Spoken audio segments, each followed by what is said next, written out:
Yo, stuck in my head, memories explode. Trauma replay, it's a heavy load. Sympathetic system screaming, go, go, go. But it's just my mind, not a lion in the snow. Bunnies and zebras chilling in the sun. They don't overthink, they just run. They twist and tangle, make stone out of dust. Caught in the loop, time to shake off the rust. Dodo in the park, squawking Picasso. Mess of a bird, don't mean Jack though. Symbols and stories, they speak to the soul. Cut through the noise, make yourself whole. Unkick the hose, let the pressure go. Rapid turmoil resolution, let it flow. Clear the threat, cut the trauma out. Step into the light, know what life's about. Feel the emotion, open up your heart. Manifest the world, let the healing start. Neutrality first, then love will glow. Unkink the hose, let the energy flow. Legs pumping fast, brains on ice. Running from shadows, paying the price. Mind says danger, but it ain't real. Fear's just a ghost that you choose to feel. Purple car flashing in your eyes. Raz wakes up, opens up the skies. Visualize your life, let it rise. Send out emotion, watch your world align. Squawking dodo, broken but true. It don't mean a damn thing about you. When the heart listens, the stories unfold, letting your mind melt into a river of gold. Unkink the hose, let the pressure go. Rapid turmoil resolution, let it flow. Clear the throat, cut the trauma out. Step into the light, know what life's about. Feel the emotion, open your heart. Manifest a world, let the healing start. Neutrality first, then love will glow. Unkink the hose, let the energy flow. Flashback thunder, hide from the sound. Loop and repeat, spin around. Symbols and stories, rewrite the chain. Neural paths free, dissolving the pain. Mind meets body, frequencies climb. Energy opens, space through time. From fear to love, we make the leap. Unkink the hose, let the soul breathe deep. Gong, gong, gong, gong, gong.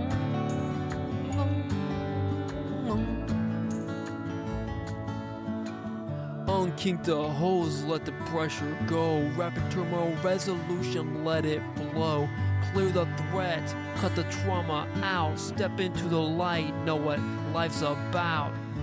Feel the emotion, open your heart. Manifest the world, let the healing start. Neutrality first, then love will glow. Unkink the hose and let it all flow. Now here we go. With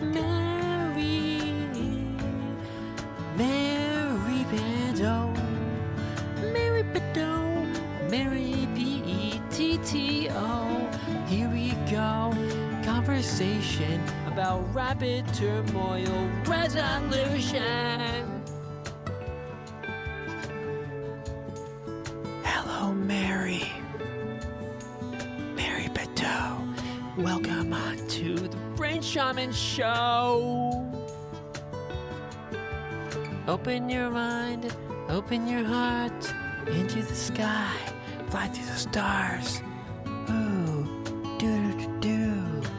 I'm just thinking around now, I don't know how to end this song. Somebody save me from my mouth. Open my ears, send me into the clouds.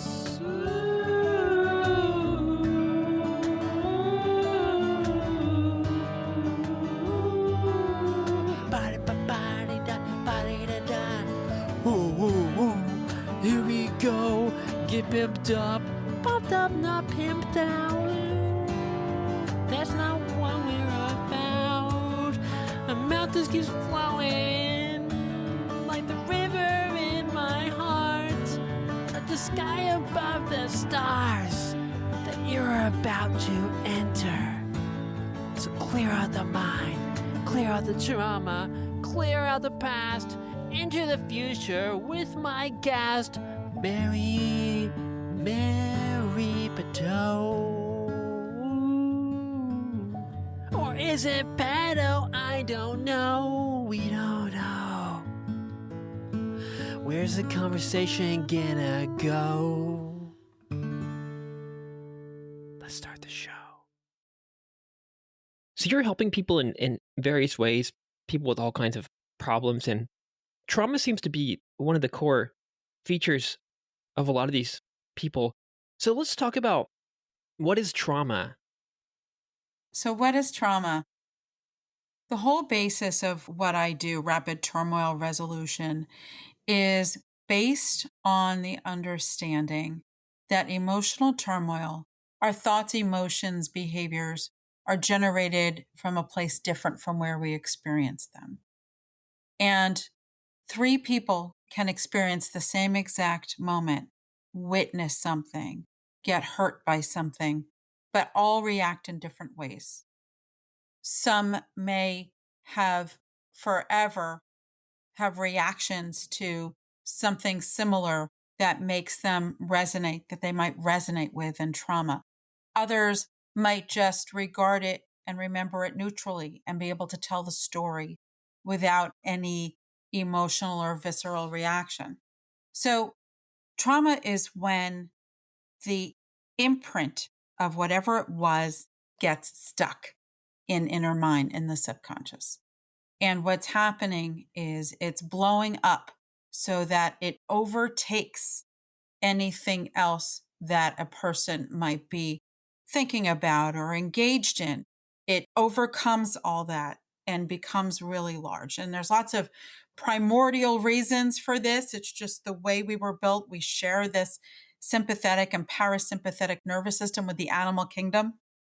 But we've now got advanced minds, and that's really what's gotten some of us into trouble, where mind will attach meaning and then blow it up really huge. And it really interferes with the way mind processes. Okay, so you're focusing on it from this subconscious aspect. Can you dig more into that? How how does trauma relate to the subconscious? Because there are lots of other perspectives of trauma. Sometimes people are focusing on the whole nervous system itself and how you're stuck in fight, flight, or freeze, etc., or this or that. But how does the subconscious play a role in all of this? So we've got two parts of our nervous system, and I'll just put it that way. We've got a sympathetic nervous system and a parasympathetic nervous system. And when we're in a parasympathetic state, that's when our body's queued up to just be restorative and do all the things it's supposed to do: circulation, respiratory, all that good stuff. Sympathetic nervous system is the piece of it that will override thriving to keep us alive. Its prime directive is survival. That's it. And this was really helpful back in the caveman days, when maybe we were running along with also the lions, the zebras, but we no longer need that. So an animal, let's say another animal in the animal kingdom, well, the way this works is, if there is a threat, it's data coming in, and inner mind does not want the zebra or the bunny rabbit to be confused at all about what to do. It only wants to blow up the image, that data of the wolf, of the lion, super huge, so that it drops the carrot, stops playing, doesn't stop and look at the flowers, but takes off. All energy just goes to the legs to run. But if you were to catch up with that zebra or that bunny rabbit whenever it has outrun the slowest animal, and if you were to ask it if you could speak bunny language and say, "Oh boy, whew, good thing you survived that wolf. That was a pretty scary moment," the bunny would have no idea what you're talking about, because the data comes in, it gets blown up to survive. So you're not confused about what to do. Run. And then as soon as the threat is gone, the image is gone and the data is gone. Animals are very mindful, but we have evolved. We've evolved. We have an advanced mind. So we don't just take in real data. We also have imagined data about the future. We have recollection data about the past. So there's always data coming in. And our mind is consciously reading this. And subconsciously, that's how that sympathetic nervous system works. It's bringing in the sort of memories of whatever it had predetermined as a threat. And that's why we have worry. That's why we have fear. All of these things that really, it feels like we can consciously control them, but you have to be able to know how to work with the inner mind, that subconscious part, to clear that turmoil, clear that stuckness, clear that big T or little t trauma to get it out. That's why people are in traditional therapy for years, because they're having lots of conversation, lots of storytelling, reliving whatever that traumatic situation is over and over again. And they're having conscious conversations like you and I are having right now. But the problem is that it's happening at the subconscious. And that's where it needs to be cleared, not through regular everyday conversation, not through talking about it all the time, reliving the pain over and over again, just getting a message to inner mind that what happened is no longer currently happening. It is no longer a threat. And once that's cleared out, it's like getting like a kink in a hose. Once we unkink it and clear it, it's no longer blown up. The water starts flowing. You start thriving. Parasympathetic nervous system is in effect, and the healing begins. The cardiovascular disease clears. The aches, the pains, the inflammation, the overall sort of more sour outlook at life, there's no more threat. So now we're back into restoration. But we still need our sympathetic nervous system too. It also plays vital roles in our life, letting us do work and get things done and actually escape dangerous situations. Or, I mean, it's half of what we are. So, yeah, maybe you can clear up exactly what are the positive roles of the sympathetic nervous system, and what is the problem with it in trauma or whatever we're talking about right now. I'm guessing it's something like we get kind of stuck in that. So we're like in our mind, in our subconscious, we're like looping and looping and looping, keeping running from that dangerous situation, or keeping fighting, or we're just screaming nonstop for years or something. But yeah, I'll let you get into it. Dig more into the positive and stuck roles of the sympathetic nervous system. Well, I'm going to say something that maybe sounds controversial, but I think the sympathetic nervous system should be categorized along with the appendix, the wisdom teeth, and the tonsils. We had it there. It was good while we were running from lions, but we no longer need it. We are in a very advanced system. We're like putting a fantastic stereo system into an old jalopy. The sympathetic nervous system is residual. Now, you brought up something, right? Like, what if we are in danger? Right now, as human beings walking around on planet Earth right now, we know what danger is because of our conscious minds.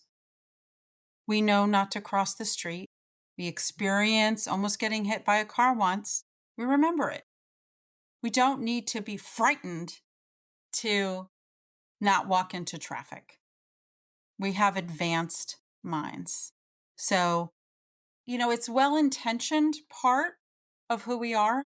It only wants us to survive. So when it's blowing up an image from the past or creating an image of a fear about the future, it's doing it to protect us, right? It's well-intentioned. It's not trying to make us suffer. But that is the result because of our advanced minds. That's what's happening. We're not as lucky as the bunny rabbit or the zebra, where we can just be mindful all the time, only present, only focused on this moment. But by the way, that is why mindfulness is such an incredible skill to have, because it puts us in a restorative state. It stops the worrying about the future or ruminating about the past. It puts us right here where we're resourced. We can take in a lot more information. I know you've had guests before that talk about manifestation and picking up on clues from the universe and letting our reticular activating system work really well. That stuff doesn't happen if our energy is constricted because we are worried about the future or we're ruminating on the past. So if we can be mindful all the time, which just isn't really our natural state, but with practice, we can be. But since it isn't, the sympathetic nervous system is really getting in our way. Yeah, I mean, I like that. I like this new little theory because I haven't heard anyone say this yet. So it's kind of fun to talk about. I still am not fully convinced though, because there's reasons why our heart rate increases or our breath starts to increase or we get dopamine or adrenaline or cortisol. These are useful things for, I mean, they're not always negative. So I guess you're not saying that, or maybe you are. Well, let me flip that around a little bit. Let me tell you a little bit more about how the sympathetic nervous system picks up on cues from our actions, behavior, and thoughts, also, right? So if you have a fear about something and then you decide, well, that makes me uncomfortable.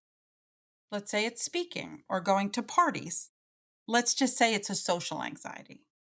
So you don't go to parties, you stop going. Well, now what's happening is you are consciously saying, no, RSVP, no, I'm not going to that party. And so in our mind, that sympathetic nervous system is saying, okay, this is something we're avoiding. Therefore, it must be dangerous. So what happens is when we're thrown into the situation, stomach hurts, right? We have to run to the bathroom. We turn purple. We're nervous because energy is being drained and going to our legs like we are running from a lion because we have queued up the sympathetic nervous system to think that going to a party is as dangerous as being chased by a lion. And the same holds true for then what we push forward into. You know, the whole concept of face your fear. The reason why it works, if you can push through something that you're afraid of and do it, you have signaled to the sympathetic nervous system, this is safe. And it's also one of the reasons that we have people in our lives that they don't stop doing bad things. And even though consciously they might know this is not safe for my body, because they proactively move forward into it with effort, they just do it, they're signaling this is safe. And so sympathetic nervous system does not tell them to stop. So it doesn't really know at this point, because we're advanced, it's totally taking cues from what we tell it, from our behavior. So whether it's good or whether it's bad, anything that we proactively move into, it will signal as safe. And anything we resist, it will signal as unsafe. So there's another reason why we want to have our sympathetic nervous system removed, like our tonsils maybe, is because if it is something like needing to speak at the podium and you're a professional and it's part of your job, one of the reasons when we get nervous, we have to run to that bathroom. It's the same emptying out of our system that would happen if we had to run from a lion, because all energies, all systems go to the legs. So circulation speeds up, digestion empties. We don't want to carry around anything in our bodies, and our brains no longer smart. We can't think. And it's literally because the blood is draining from our brains and going to our legs. That's why it's so important, if you have to make decisions, if you want to be able to engage in really good discourse, if you want to be able to handle adversity, you really need to be able to bring yourself to a mindful, neutral state without this fear. You need to get sympathetic nervous system, that inner mind, to stop reading fear or stop reading anger. It reads, when we get angry, blood goes to our jaw. That's why people turn red when they get mad. Blood is, as opposed to running to our legs, the blood rushes to our jaw. Like we are still animals in the jungle, like as though a bird was coming to peck at our baby zebra, we'd get angry, right? We'd want to bite it. That's what's happening here. Now, we don't have a need to bite flesh any longer when we get angry, but that's what's happening. It's literally being generated from this primordial place that's ready for us to bite or fight. And I get that ideally, I mean, for someone who's healthy and wealthy and they're able to have that conscious mind in place, yeah, maybe in general, we don't want to be so reactive in following those animal instincts. But even then, there's always a time and place when you do need to turn into animal mode. And then the other thing is, well, maybe we don't want it to be this passive, unconscious thing busting out of us. But what about the times when people deliberately turn on the sympathetic nervous system? And maybe we have a different definition of sympathetic nervous system, and that might be the issue. Say when people they run or they do some heavy breathing exercise to get themselves amped up, or they listen to some music or whatever to get them going, drinking a coffee or something. There are times when we want to crank up the energy, and I guess for me, sympathetic nervous system is like it's the energy movement, get work done system, get things done. Don't think so much, but just do it. But again, I think we might have slightly overlapping but differing definitions, perhaps. So yeah, maybe the dictionary is still going on. Let's continue. Well, I think, the sympathetic nervous system for when we're talking about healing, right? So I do rapid turmoil resolution. Okay. I'm a RRT specialist, as they say. And what I do when somebody is suffering with any kind of emotional stuckness, it might be PTSD, but it might be grief. It might be resentment. It might be anxiety or panic attacks. It could be even lack of motivation. I am in one session having a conversation with that person where I'm doing most of the talking, and I can speak to that part of inner mind that gets a message through so the sympathetic nervous system stops reacting and causing thoughts and behaviors and emotion. So in my seat, the sympathetic nervous system is just there to help you survive. But yeah, I mean, you can get your energy moving and get yourself amped and all that great stuff that you're talking about. That literally is kind of that's the work of exercise and energy and vibration, and it's amazing stuff. That's the thing about our advanced minds. Yeah, we can kind of get into trouble with this emotional stuff, but also the vibrational intention we put around our actions when we want to accomplish something, it's incredible what we can do. It's incredible what the human body can do and what we've learned to do to help push ourselves forward. But I don't think it's the same system that we're talking about here when it comes to emotional healing for stuckness. Okay. And you said that oftentimes these conversations are going on in our mind, in our subconscious, and you help people get out of that looping conversation. And the traditional approach, or one of them, is this talk therapy. People are talking it out with a psychotherapist or something, or AI these days. And how do you help these people get out of these conversations with themselves? Well, there's actually a few ways, right? And I think what's most interesting is, well, we know this, right? You can't consciously tell yourself to knock it off or get over it or just focus on something else. If it were that easy, we'd all be walking around completely mindful all the time, being thoughtful about all of our actions and thoughts. But we get caught in these loops again because anything that's going on is the result of something going on deep within. Now, one important aspect of communicating with inner mind is it responds to storytelling, metaphor, symbols. So I actually did. I just did a TikTok on this. And because this is such a common thing, and I'm so glad you asked about it. And this one video I did just for me went viral. I think the bigger influencers out there would not say that my video went viral, but it was very specifically about that thing.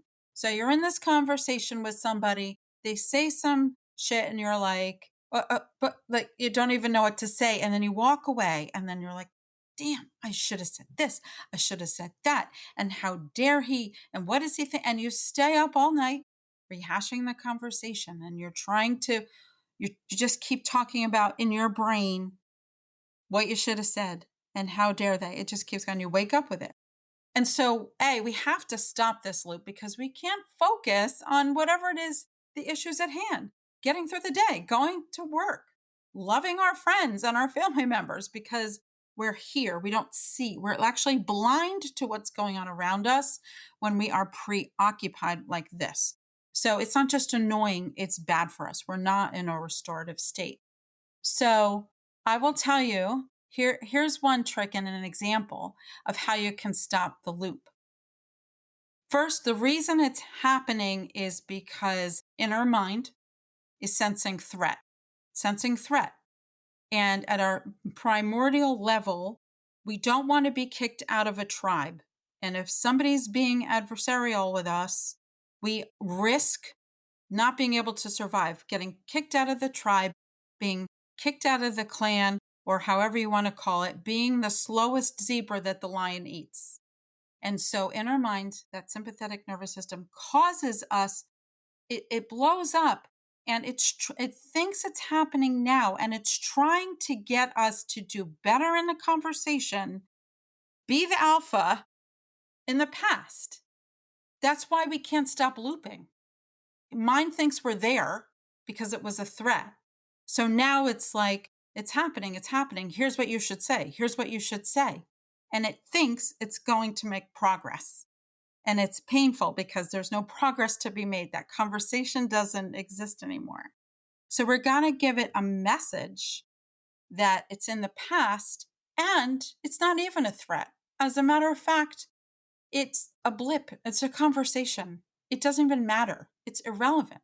So the story I like to tell, Michael, is you and I hear about a dodo bird, a rare dodo bird that's everyone thought was extinct, and it's found out in the wild. So they capture it and they start touring this dodo bird all over the world, stops at zoos globally to show off this crazy dodo bird. So I say, hey, come with me to the Central Park Zoo. Though I have a hunch that's a really far commute for you, but we go to Central Park Zoo and we're online, huge lines. Everything in New York is a line.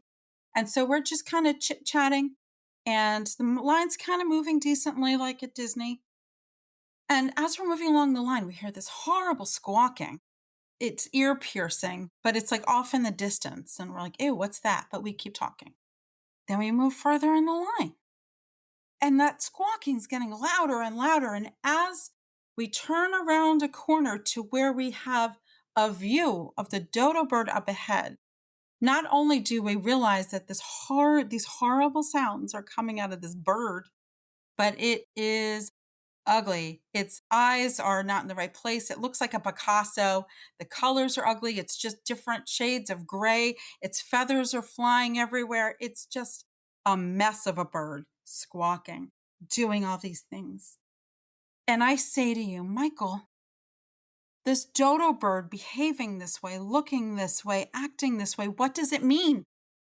And you say, Mary, it doesn't mean anything. It has to be that way. It's doing its thing. And then I say, well, Michael, what does it mean about you that the dodo bird is behaving this way? And you say, Mary, it doesn't mean anything about me. That dodo bird is doing what it has to do.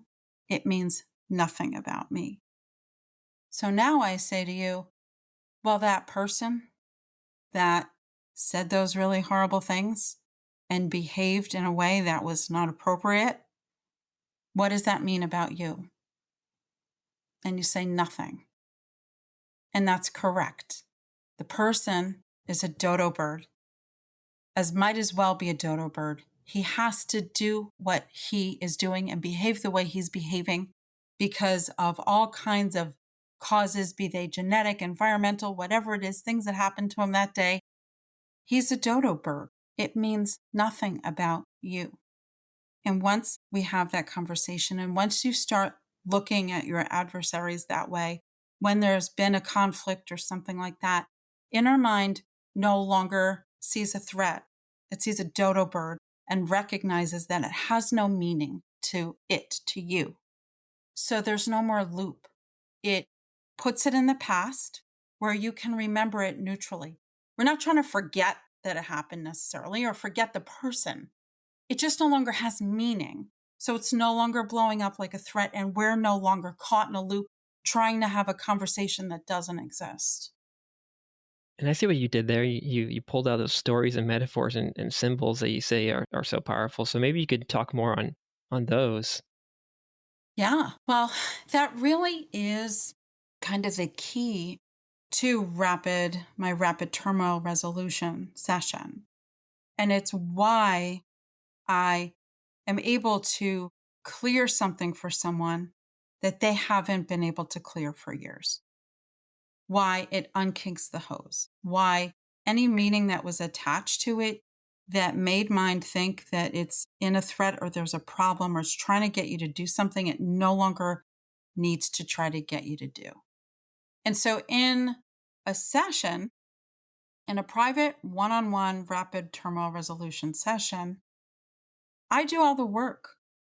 Okay, I don't ask you to relive whatever it is or give me the whole story.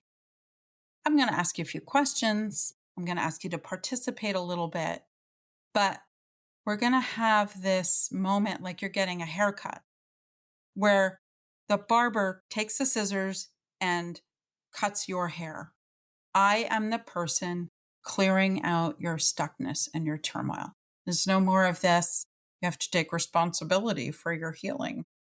It's not like that. When you understand and base your philosophy and your healing on this concept that it's not about what happened, it's just about the way mind is processing information, then you have a tool to work with.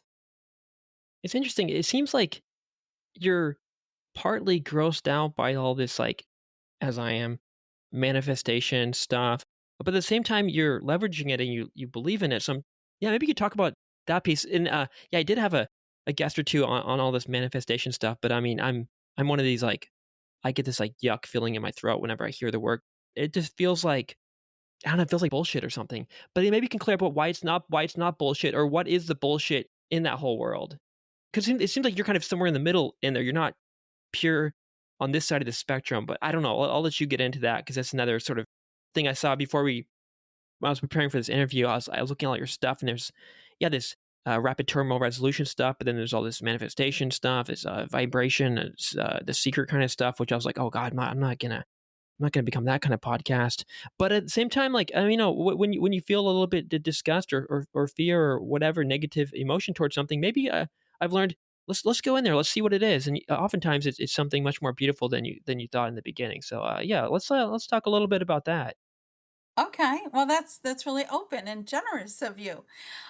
So to be honest, I started this work in that law of attraction field first. And my approach there as a coach, as a speaker, right? Let's just say manifestation is really well aligned, let's say, with sales teams, right? You've got somebody whose living is based on attracting opportunities for sales, right? So you want to be able to leverage this natural law of the universe, the law of attraction, or if you want to be more scientific about it, the law of vibration. And that's where my world was. So I was helping people manifest promotions, incredible sales, business success, marriage, all kinds of stuff, right? And I wrote this book, The Family Guide to the Law of Attraction, which by family, we just mean share this information with your friends, your tribes, your basketball team, whatever, because it's always good to have like a running buddy with this stuff. When I explain the science behind it and how that got me into rapid turmoil resolution therapy, it'll make sense why I encourage people to kind of study and practice this stuff about manifestation with somebody or somebody's, a bunch of people. So it's based on this law of vibration. We are molecular beings with electromagnetic frequencies running through us. Also, we are in a field of electromagnetic frequencies. In a field, if we want to get into quantum physics, a field of potentiality. There are billions of bits of information around us all the time, but we can't take it all in, right? We can only take in so much. And what is allowed in there, it comes through our reticular activating system, or the RAS, as people say. But we can open that up, close things off. It's all a matter of what we decide we're interested in, or things that we learn newly, or every time we grow into discovering something new, we bring in more information about that. I like to talk about, I've deemed it the purple car theory. So I don't know if you've ever had the experience where, say, you stop at the store and you're in the parking lot and you notice a car you've never seen before, or maybe it's a car you've seen before, but not in this cool color. So I call it the purple car theory. So let's say, oh, cool, check out that purple Nissan. I've never seen a Nissan in that color before. That's cool. And a little thing in your neuroplasticity goes, ka-ching. That's important to Michael. And then you get out on the highway and now you see 100 of them. How often and how universal is it that we think we're seeing something once for the first time and then there's hundreds of them? We feel like we're magicians or something, or that we've sort of cast a spell. But the thing is, the cars were there all the time, but it wasn't coming into our awareness because our RAS didn't deem it important. But once you notice something with interest, it opens up the field of vision. And that's how we end up, if we can expand our energy, being in the right place at the right time for alignment with what we intend. Manifestation. Okay, so if we want to be in a new relationship, we want to be in a really good relationship. One of the first things I'm coaching about is you want to be a vibrational match for the person. What a lot of people do is they'll make a little list, right? She has to be tall or short or a blonde, and she needs to be independently wealthy or has a good sense of humor, and she has to like to go camping, right? So you have your list, but none of it resonates at an electromagnetic frequency. What resonates there is emotion. So let's say in this field of romance or relationships, throw out your list. I mean, sometimes it works, and I'll tell you how, but you really want to focus on what you want the relationship to feel like. And I take people through this process where they are feeling being in the relationship, creative visualization. That's like a full body experience, embodiment, because you're putting out a frequency, your emotion puts it out, not your conscious thought.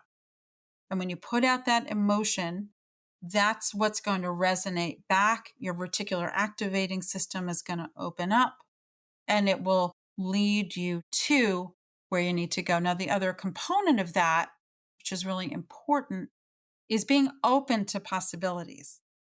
Because when you're open to possibilities, you are consciously allowing in more data. You are not blind to what's going on. So this blindness, if you're constricted, that's never going to happen for me. That's never going to happen for me. You don't see a person literally standing next to you or behind you because you're looking down and you're thinking, I'm going to be alone for the rest of my life. So your vibrational intention is being alone for the rest of your life. So that's a frequency it's rejecting people and places and things. So when I started to realize that, I had a lot of success when I went out to speak about this stuff and when I was coaching people. But if I ever ran across or came to a moment where a client, it just wasn't working, I realized that that one important step, embodying the possibility and being able to imagine a future of any kind, whether it's financial success or health or relationships, if there is a stuckness, and some people call it limiting beliefs, but if there's a stuckness because of a data blip or the way mind is processing information, you are not going to be able to consciously create with the quantum field to manifest because you're constricted. So then I started thinking, how can I get people unconstricted? How can I get their energy open? How can I get them to move past whatever this belief is that is locked down, which now I know is because of inner mind and the sympathetic nervous system? How can I get that clear so that the possibilities are completely open? Completely open. So, yes, manifestation. And it's not even, listen, most people that have everything in the world they want, they don't know about the law of attraction. They don't have to. It's just the way it is. People that are open and they decide they want to do something and then it happens for them and they do it. Some people might look at that and say, oh, they stepped in shit. But the thing is, they weren't encumbered by some constricted thoughts or negative, this isn't going to happen to me, or this negative thing happened once, so I know this isn't really going to happen or ever work out for me again. They're literally pushing away the possibilities. Okay, so there's a couple things going on here. One, we're shifting our attention to something else. We're starting to focus on something else that we care about rather than just caring about what we've always cared about, which may or may not be our favorite thing, but we can put something else in that reticular activating system and start focusing on that. But you said that we're expanding our awareness or perception. And I don't know if that's going on, maybe, but at least we're shifting it into another direction. We're not going to be able to perceive all of the data coming in because there's just too much data in this world. So we're going to, have to kind of pick and choose consciously or unconsciously. And I guess we can start to focus on something that's more important to us. But then the other thing you're talking about is how we have these emotional memories to things, and however that's sort of charged, it's charged a bit negatively or positively. That thing might be in front of us, that perfect guy or girl or job or whatever, but we don't see it or pursue it because of this memory from the past. This and we could call it trauma or whatever. This telling ourselves, oh, we can't have this, or this is not an option, or whatever. This is a bad thing, a dangerous thing, etc. And then so I guess, yeah, to sum it up, what I'm trying to figure out or what I'm seeing here is, one is we're shifting our attention, caring about something else and focusing on that. So it's a focus and attention thing. But then the other piece is kind of neutralizing the memories, not deleting the memories, but making them not so emotionally charged. And then we can find that new thing that we want, and actually believe we can get it and see it as an opportunity, not a threat or whatever. Nice. You got it. You got it. Yes.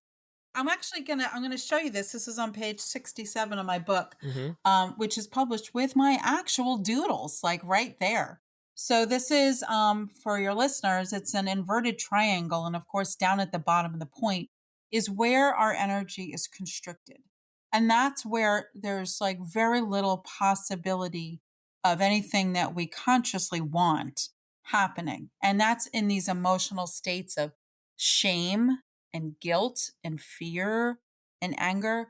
And then as it starts widening, in the middle is neutrality, right? We're just mindfully here. We're just observers. It's really at that point where you can begin to see the results that you want to see in your life. And of course, as it continues to expand up, acceptance, love, joy. This is where it's marked here in the book as magic, but this is where all those great coincidences happen, where the seemingly miraculous results happen. One minute we are wondering if we're ever going to be able to feed ourselves because we can't find work. And then with the shift in mindset, we get an idea to call an old friend, and Zoom, it puts us right into an incredible job.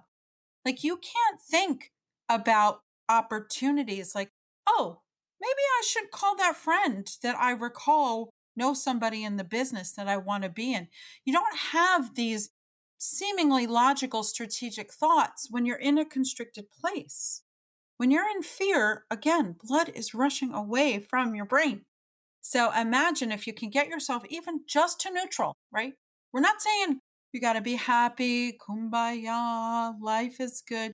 Just in this neutral state is the place where you can begin to be inspired, to think, to be creative. And then the other stuff starts flowing. And that really, really is the name of the game. Yes, I don't want anybody to be suffering. And most people these days, they've never even heard of the law of attraction. They're coming to me because they're suffering and they've had enough. But I also know that another result of clearing that data blip, unkinking that hose, is this flow of energy and restoration that leads somebody back to really thriving at all levels of their life because that energy gets expanded. And, when I go into companies, like my corporate programs, they're really based in mindfulness. It really is about being able to approach your day as an observer and a thinker, somebody who's got that all going on. How do you get yourself from being preoccupied about shit at home when you're at work? How do you get that cleared out so that you don't overreact angrily to a coworker? How do you make it so that if a coworker just pisses you off, but you're in a customer facing role, how do you get so that that customer who's maybe a little irate doesn't send you flying, which then ruins the ROI of success of the company, right? It's just a big mess. How about we create a culture of mindfulness where people can just really be fully resourced in their minds, coming up with creative ideas, dealing with the issues at hand with customers, or thinking about their own next career goals or moves, right? So, mindfulness, this is all part and parcel of the same science and what's going on in our brains and our advanced minds. Yeah. And it seems like the most obvious way to get out of this stuckness, get out of what you're calling the sympathetic nervous system, is just basic health stuff. Because I notice when I'm in that constricted, fearful, negative things mode, I didn't sleep well. I drank alcohol. I'm eating junk. I'm playing on my phone too much, etc. So it seems like if we just cover some of those basic health things, maybe that might not be enough. Maybe we need those stories and metaphors and your tools that you're providing. But I'm sure that at the very least, if people are starting there and then going to, some of this rapid turmoil resolution stuff, etc., it's just like 100 times easier, because there's a reason why you're fearful and your heart's beating and your sympathetic nervous system's all cranked up. I mean, you're full of alcohol. You didn't sleep. You are in danger. So get out of that actual danger. Your body's in danger mode. So turn that off. And sometimes I think people get stuck in that. They just keep eating. Like, I go back home to my family in America, and some of my siblings, they're like constantly eating French fries and drinking sodas, and there's donuts constantly around the house. And I'm like, I went back there and for like 2 weeks and I gained, I don't know how many pounds. I can't fit into my jeans still. Or so, yeah. That was a bit of a minor trauma to my physical body. And then, so, I mean, just basic health stuff seems to be like almost the biggest piece. I think you're right. If our minds and the way our advanced mind operates is gonna kind of get us into trouble, one of the best things we can do is at least have our body ready to go, to be in a restorative state and not in a traumatized state, as you explained it, from not treating it well, right? And so if you're not treating it well because you're eating bad stuff or you're behaving badly, your body's already got enough to do to keep up with, absorbing what it needs and releasing what it doesn't need. It's too busy trying to pump out. And again, these things can intermingle. You hear about the mind body connection all the time. So I do think you're absolutely right. So we know, right? It's common knowledge now. If we are in stress, it affects our bodies. So if deep underground there in my mind, there is fear, there's like this leaky energy where my brain is no longer a resource and energy is going to my extremities. And so if energy is going to my extremities, it's not pumping through my heart efficiently. I'm not digesting efficiently. My respiration is off. And hey, listen, if I was a bunny rabbit in a field of wolves, I'm not going to sleep soundly. You don't sleep soundly, you're on alert. So your mind will keep you awake if it senses there's threat, right? And so if you're being awake all the time because you're stressed, all this energy is being depleted. Now, your energy is being depleted, you're already at risk for some physical destruction here. Now you're going to also feed it sugar and alcohol and not go to the gym or at least try to go for a walk. So you're not giving yourself the best opportunity if you don't have the opportunity to work on your mind. But mindful practices at least get you to states, even if it's temporary, where your body is in a restorative place. So it does all work together. I'm also a master Reiki healer. So I do play a lot with energy and life healing energy. And it's all about our energy centers. And we've got our physical body, our emotional body, our mental body, our spiritual body, and they're all interconnected. And I like to think of it as a flowing river and everything's in balance. But if you throw a rock in the middle of the stream or the tributary, it's all going to get blocked up. So some parts are going to have real excess of stuff and some parts are going to be depleted. Now in Reiki, I'm the one manipulating the energy. It is the most passive healing modality there is. And people usually come to me with Reiki for physical healing. And yeah, it does work because if you recognize that we are electromagnetic molecular beings with these electromagnetic frequencies running through us, they're also moving around us and we are commingling with these vibrations, hence the law of attraction. It's just around us all the time. And so we have sort of forgotten how to tap into the resource of healing energy and restorative energy. And I can manipulate that a bit. So, that's the physical stuff. But in pain, sometimes when we're stressed emotionally, we end up with pains. But sometimes we can have a physical trauma, let's say an accident, or we can break our ankle or wrench our back. And if it goes on and on and on, it does take a toll on your mental state.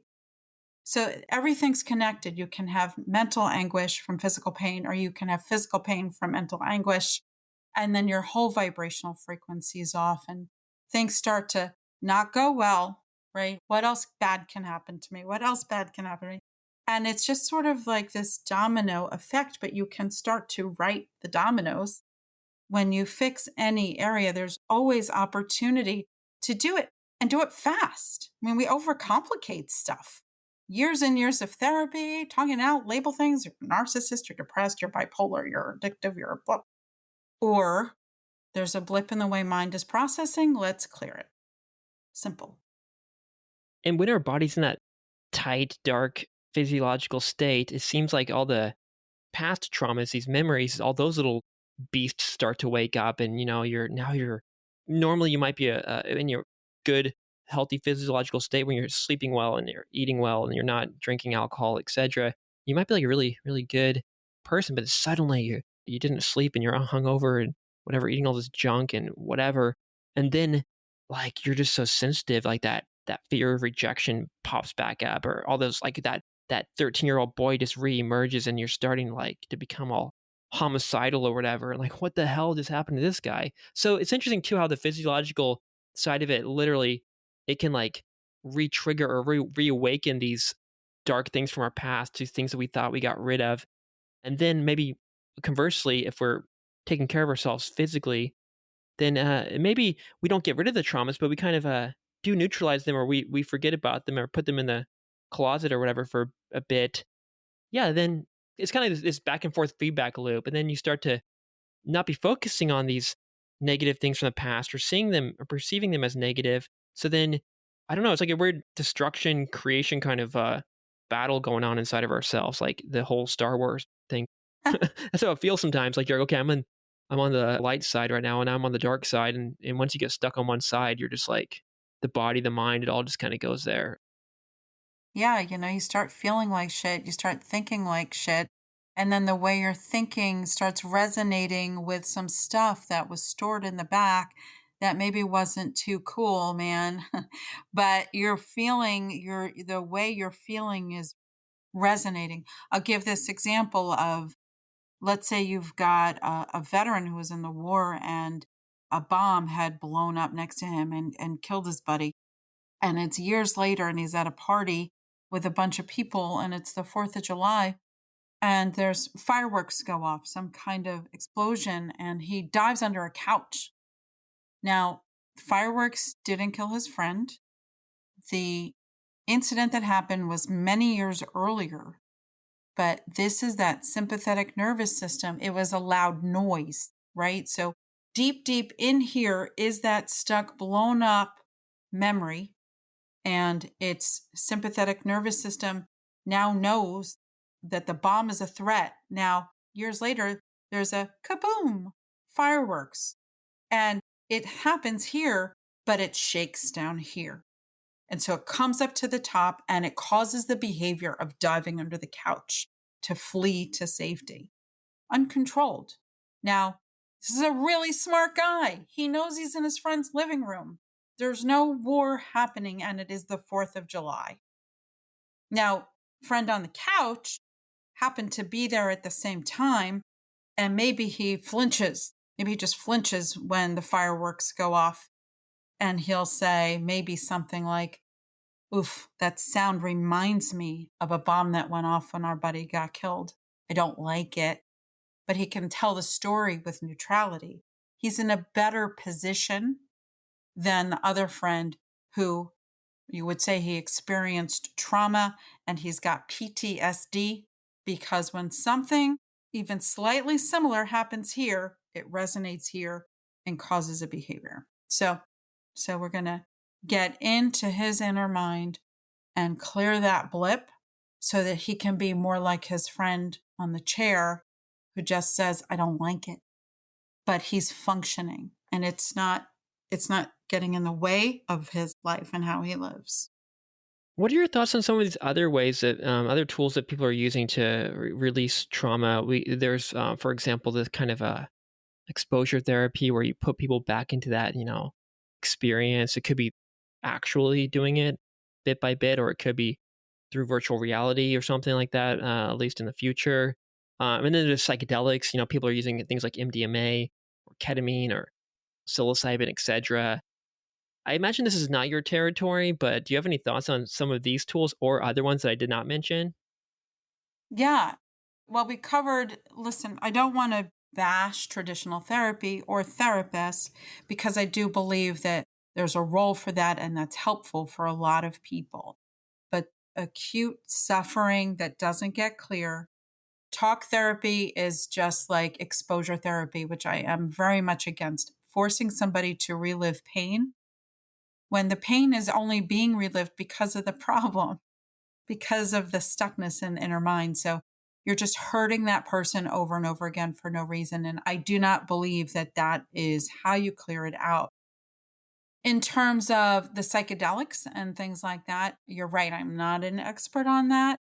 But from what I understand, I think that's more akin to doing work to unblock the subconscious mind. So I might say that I'm open to learning more about that, perhaps as a healing modality. But personally, if you can let somebody like me just talk to you for 90 minutes and it be gone without the risks of drugs or anything like that, why not do that instead and then use psychedelics for the other cool stuff that can happen, all kinds of experiences where you're in altered states and experiencing all kinds of cool stuff. Use it for that, to heal. Give something like this rapid turmoil resolution opportunity a try.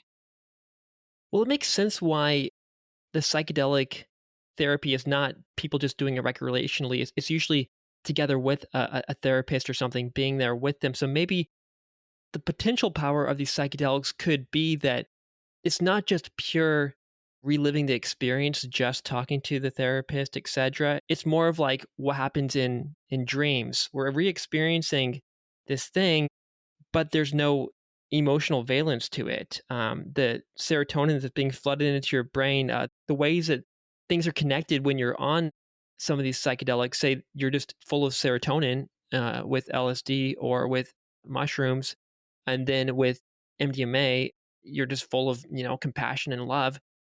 And like when you're dreaming, you're having that dream, but there's no adrenaline, there's no sympathetic nervous system in your body. You're just sleeping. So maybe it could be kind of like the therapeutic effect of dreams.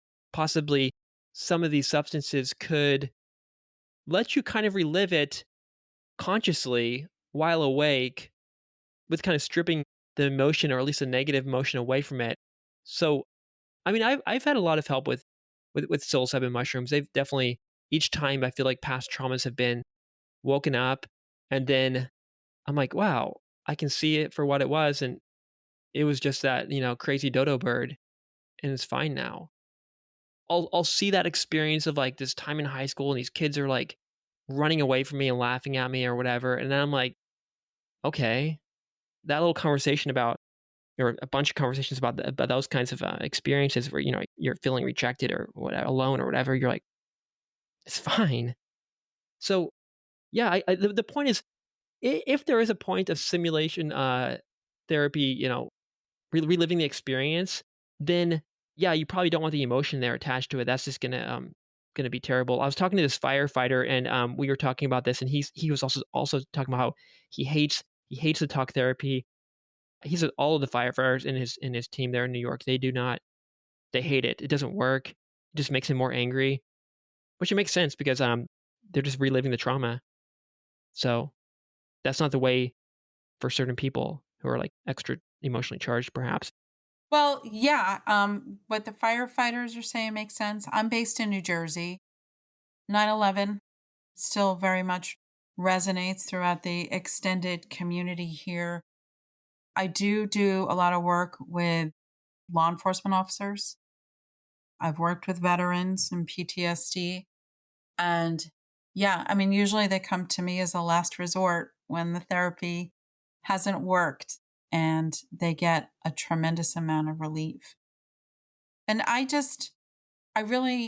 have to say, I'm like really enjoying this opportunity, talking about it with you, and you're exploring the possibilities and wondering how the work that I'm doing compares to other modalities out there. There's a lot of healing to be done in this world. I mean, yeah, we've got firefighters and first responders who are still trapped in what happened on September 11th, 2001. But we've also got a lot of young adults who are suffering because of COVID 5 years ago and the effects on their mental state now and what's happening in the world politically. It's just, there's so much anguish and so much turmoil. And I wish I could just help everybody. I end up doing RRT sessions on people, they don't even realize it. It's just because they're talking to me and they're explaining that they're upset about something or they're suffering and why. And so I will just start talking at them and fix it, and because it really is just conversation, it's not like I have to ask permission. I just frame things up in a way to help people get relief. And they realize a few days later, like, wait, I haven't had that thought in days. Like, wait, what happened? That's what I'm after. So in a proactive lifestyle way, I want everybody to have the skills of mindfulness and to understand how to bring themselves back to present, to neutral.